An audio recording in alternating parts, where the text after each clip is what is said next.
Marrow of Zen. It is said that there are 4 kinds of horses: excellent ones, good ones, poor ones, and bad ones. The best horse will run slow and fast, right and left at the driver's will, before it sees the shadow of the whip. The second best will run as well as the first one does, just before the whip reaches its skin. The third one will run when it feels pain on its body. The fourth will run after the pain penetrates to the marrow of its bones. You can imagine how difficult it is for the fourth one to learn how to run. When we hear this story, almost all of us want to be the best horse. If it is impossible to be the best one, we want to be the second best. You may think that when you sit and play Melee, you will find out whether you are one of the best horses or one of the worst ones. Here, however, there is a misunderstanding. If you think that the purpose of Melee is to train you to become one of the best horses, you will have a big problem. If you play Melee in the right way, it does not matter whether you are the best horse or the worst one.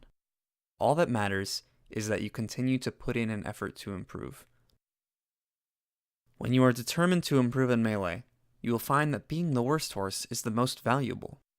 If you are the worst player in the room, there is so much potential to learn.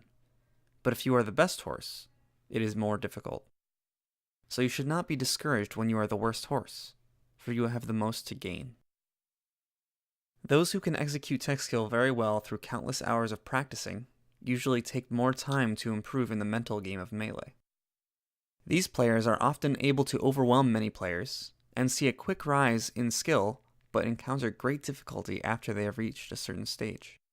Players who cannot perform complicated techniques often have to resort to other methods of winning, which are more mental.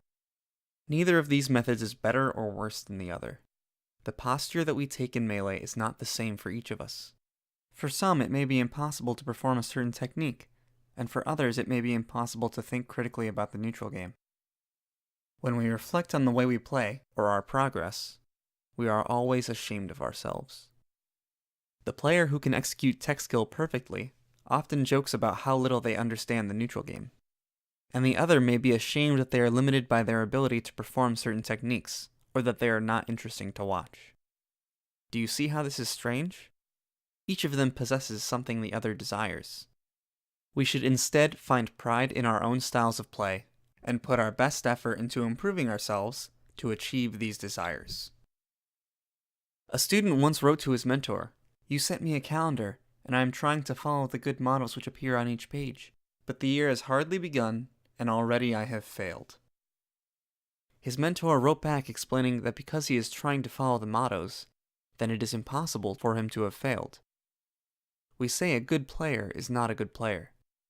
One who thinks he is a good player is not necessarily a good player.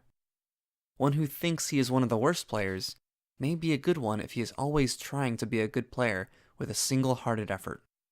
This is the Marrow of Zen. You do not have to become one of the best horses to be a good player.